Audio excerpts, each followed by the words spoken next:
Before that, I would just very quickly um, talk about the fundamental of carbon credits. Carbon credits is not anything very specific to sustainability. Of course, it's related, it's not. And then there is an environmental issue, it's not.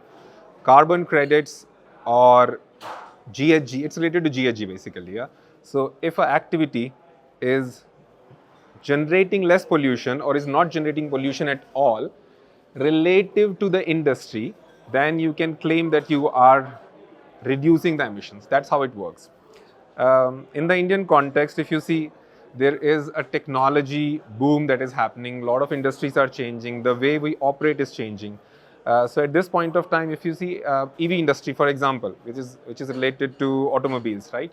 Um, they are contributing towards saving a lot of fuel, and they are eligible for carbon credits as well. And we help companies realize on how can they benefit from the carbon credit mechanism, including the EV industry as well, and in fact, including a lot of other industries. Yes, as we were talking about, how the world is changing, everything around us is changing, and almost everything is moving towards a direction where there is less usage of fuel. Things are more efficient. Talk about aviation, right? The planes today are more efficient. You have seen those curved wings in airplanes.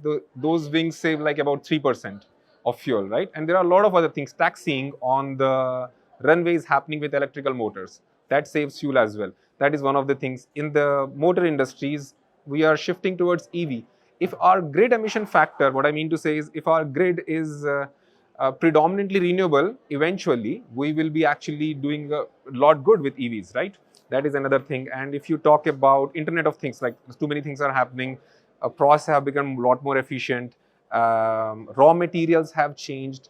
Every single industry in this, whichever is participating in using less products or feedstock, is eligible for carbon credit. That is what we are seeing actually. It's tremendous changes. It's no more some key typical one, two, three things that are happening. Everything is happening everywhere. Well, to be honest, we don't use technology as much to reach out or to market ourselves because it's a closed industry for us. A lot of players already know us. We work with them. We don't use and go out and use technology to outreach, because our majority of our work is with not consumers.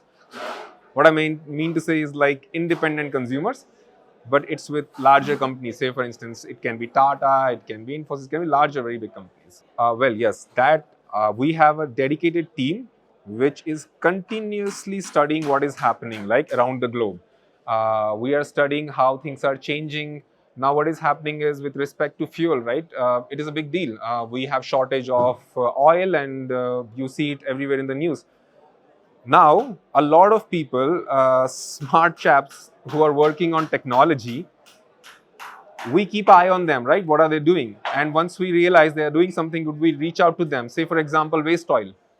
Once there is waste oil, waste cooking oil is used in aviation, to produce aviation fuel as well. So we keep a track of all of those things. Our team does that, and then we work with such technologies or such players who are doing this. Look at plastic. There is biodegradable plastic as well.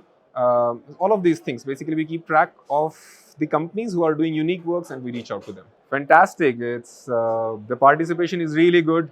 I think the speakers and everybody, whoever has been invited, they know their subject very well. Some of the topics were, brought insight for me as well into certain topics, particularly with respect to the cells, the batteries, and everything. Yeah.